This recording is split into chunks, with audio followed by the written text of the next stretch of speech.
friends, welcome back to Judy's Cooking Diary. இன்னைக்கு நம்ம சூப்பரான தம் ஸ்டைல் மஷ்ரூம் பிரியாணி எப்படி உதிரி உதிரியா சீரக சம்பா அரிசியில செய்யறதுன்னு பார்க்க போறோம். வாங்க வீடியோக்குள்ள போகலாம். கடாயில 2 டேபிள் ஸ்பூன் அளவுக்கு நெய் சேர்த்துக்கோங்க. 1 டேபிள் ஸ்பூன் எண்ணெய் சேர்த்துட்டு 2 துண்டு பட்டை, 2 கிராம்பு, 1 ஏலக்காய் சேர்த்துக்கோங்க. 1 பிரிஞ்சி இலை சேர்த்துட்டு நல்லா ஃப்ரை பண்ணிக்கோங்க. நல்லா பொரிஞ்சதுக்கு அப்புறம் 2 பெரிய சைஸ் வெங்காயத்தை நீல நீளமா கட் பண்ணி சேர்த்துக்கிறேன். வெங்காயம் நல்லா வதங்கணும். பாருங்க, இதுல வெங்காயம் நல்லா கலர் சேஞ்ச் ஆயிருச்சு. இதுல 2 துண்டு பட்டை, 8 கிராம்பு, 8 ஏலக்காவை நல்லா பவுடர் பண்ணிட்டு அதுல பாதி மசாலாவை ஃபர்ஸ்ட் சேர்த்துட்டு நல்லா வதக்கி விட்டுக்கோங்க.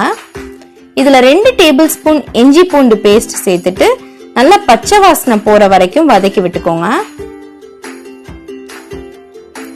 நல்லா வதங்கிருச்சு. இதுல 4 மீடியம் சைஸ் தக்காளிய கட் பண்ணி சேர்த்துக்கிறேன்.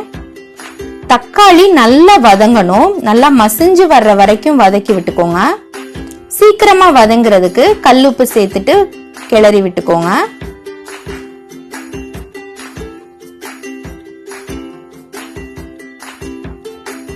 இருக்கிற இடமே தெரியக்கூடாது, வெறும் அந்த தோல் மட்டும் தான் தெரியணும். சோ அது வரைக்கும் நல்லா வதக்கி விட்டுக்கோங்க. இப்ப நல்லா வதங்கிருச்சு. இதுல இப்ப தூள் சேர்த்துக்க போறோம். நான் இங்க 2.5 ஸ்பூன் மிளகாய் தூள் சேர்த்திருக்கேன். 2.5 டம்ளர் சீரக சம்பா அரிசிக்கு 2.5 ஸ்பூன் மிளகாய் தூள் கரெக்டா இருக்கும். நான் இதுல பச்சை மிளகாய் எதுவுமே சேர்க்கல. சோ காரம் கரெக்டா இருக்கும். மிளகாய் தூள் சேர்த்துட்டு சிம்ல வச்சு ஒரு 5 நிமிஷம் கிளறி விட்டுக்கோங்க. இதுல இப்ப 2 டேபிள் ஸ்பூன் தயிர் சேர்த்துக்கிறேன். நல்லா மிக்ஸ் பண்ணி விட்டுக்கோங்க.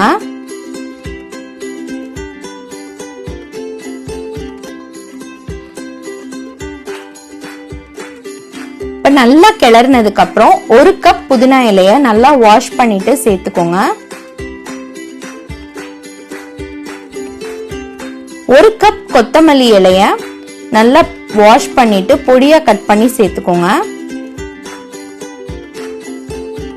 புதினா கொத்தமல்லி சேர்த்ததுக்கு அப்புறம் நல்லா சுருங்கி வரும். சோ அது வரைக்கும் வதக்கி விட்டுக்கோங்க. பாருங்க, நல்லா வதங்கிருச்சு.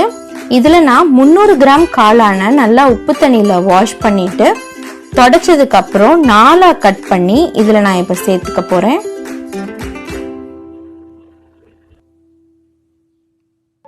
காளான் சேர்த்துட்டு நல்லா கிளறி விட்டுக்கோங்க. இதுல மீதி நுணுக்கி வச்சிருக்கிற அந்த பொடியை சேர்த்துக்கோங்க.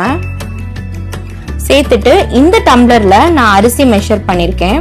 சோ 2.5 டம்ளர் தண்ணிக்கு 5 டம்ளர் தண்ணி சேர்க்கணும். இப்ப தண்ணி சேர்த்துக்கலாம்.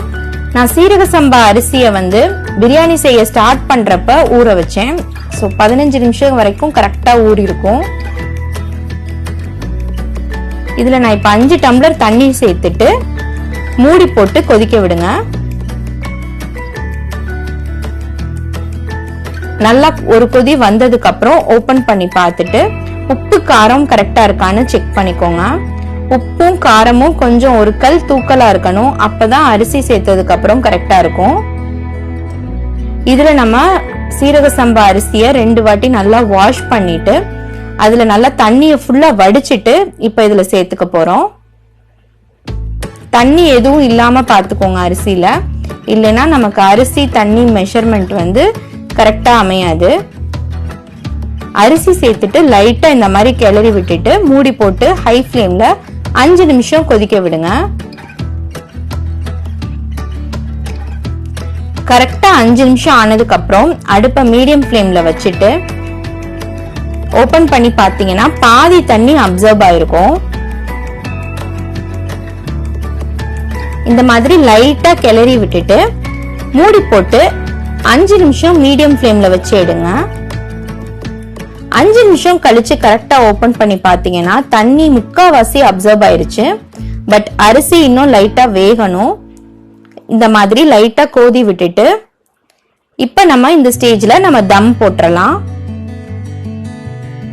தம் போடுறது ஒரு தோசை கல்லை வச்சுட்டு அது நல்லா ஹீட் ஆனதுக்கு அப்புறம் இந்த பாத்திரத்துல 1 டேபிள் ஸ்பூன் அளவுக்கு நெய் சேர்த்துட்டு மூடி போட்டு வச்சிருங்க. ஸ்டீம் எதுவும் வெளியில போகாத மாதிரியான மூடி போட்டு வச்சிருங்க.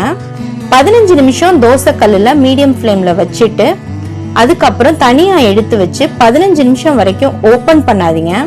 அதுக்கப்புறம் ஓபன் பண்ணி பாத்தீங்கன்னா நமக்கு சூப்பரான மஷ்ரூம் பிரியாணி நல்லா உதிரி உதிரியா பொல பொலன்னு சூப்பரா ரெடி ஆயிடுச்சு. சோ இது பாருங்க எப்படி நல்லா வெந்திருக்கு பாருங்க. நல்லா மசாலா எல்லாம் நல்லா பிளெண்ட் ஆகி சூப்பரான வாசனையா இருந்துச்சு. கண்டிப்பா உங்க வீட்ல ட்ரை பண்ணி பாருங்க. இந்த ரெசிபியை ட்ரை பண்ணி பார்த்துட்டு எப்படி இருக்குன்னு எனக்கு கமெண்ட்ல சொல்லுங்க. வீடியோ உங்களுக்கு பிடிச்சிருந்துச்சுன்னா மறக்காம என்னோட சேனலுக்கு சப்ஸ்கிரைப் பண்ணிக்கோங்க. நான் உங்களை இன்னொரு இன்ட்ரெஸ்டிங்கான ஒரு ரெசிபி வீடியோல மீட் பண்றேன். அது வரைக்கும் ஸ்டே டியூன். தேங்க்ஸ் ஃபார் வாட்சிங். பை.